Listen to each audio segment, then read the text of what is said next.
کل 8 ججوں نے حکومت کا ایکسٹینشن دینے والا معاملہ کھڈے لائن لگا دیا تھا اور کہا تھا کہ آزاد امیدوار جو ہیں وہ پی ٹی آئی کا حصہ ہیں، اس لیے کوئی بھی اگر پی ٹی آئی میں سے ووٹ دے گا جماعت کی اجازت کے بنا تو وہ نااہل ہوگا اور اس کا ووٹ بھی کاؤنٹ نہیں کیا جائے گا۔ تو اس فیصلے کے بعد کہا جا رہا تھا کہ قاضی فائز عیسیٰ کی ایکسٹینشن تو بڑھ گئی، لیکن حکومت نے اب پلان بی تیار کر لیا ہے اور آرٹیکل 63A کو ہی ختم کرنے کا اعلان کر دیا ہے۔ کیا حکومت ایسا کر پائے گی؟ آپ کے سامنے دوستو رکھتے ہیں آئینی ترمیم کے لیے دوستو 2/3 اکثریت حاصل کرنے کے لیے شہباز کا پلان بی سامنے آ گیا ہے۔ نئی چال چل دی ہے۔ آئینی ترمیم کے لیے پی ٹی آئی کے منحرف ارکان کے ووٹ حاصل کرنے کے لیے آئین کے آرٹیکل 63A میں ترمیم کرنے کا فیصلہ۔ حکومت کی اتحادی اراکین کو آج حاضری یقینی بنانے کی ہدایت۔ آرٹیکل 63A کے تحت منحرف ارکان کا ووٹ کاؤنٹ نہیں ہوگا اور انہیں اپنی نشست سے بھی ہاتھ دھونا پڑے گا، جسے اب تبدیل کیا جا رہا ہے۔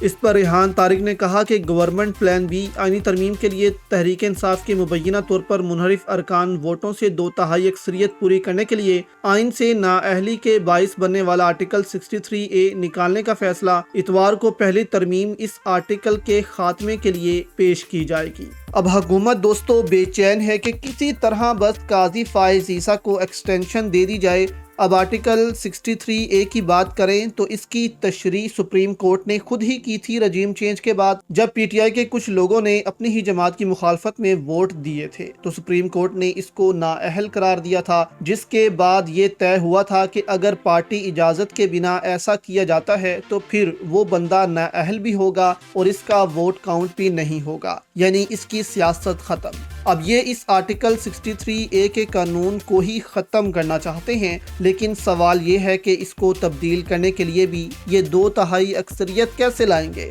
کیونکہ اس کے لیے بھی حکومت کو پی ٹی آئی کے لوگوں کی ہی ضرورت پڑے گی، جو کہ 8 ججوں کے مطابق پی ٹی آئی کا حصہ ہیں۔ اگر ووٹ دیتے ہیں تو ساری زندگی کے لیے نااہل ہوں گے اور ان کا ووٹ بھی کاؤنٹ نہیں ہوگا اور سیٹ بھی جائے گی۔ تو اب حکومت کے پاس صرف ایک راستہ ہے اور وہ یہ کہ عمران خان کے پاؤں پکڑے جائیں اور اس سے معاملات جو ہیں وہ حل کرنے کی کوشش کی جائے کہ آؤ بیٹھو معاملات کو حل کرتے ہیں۔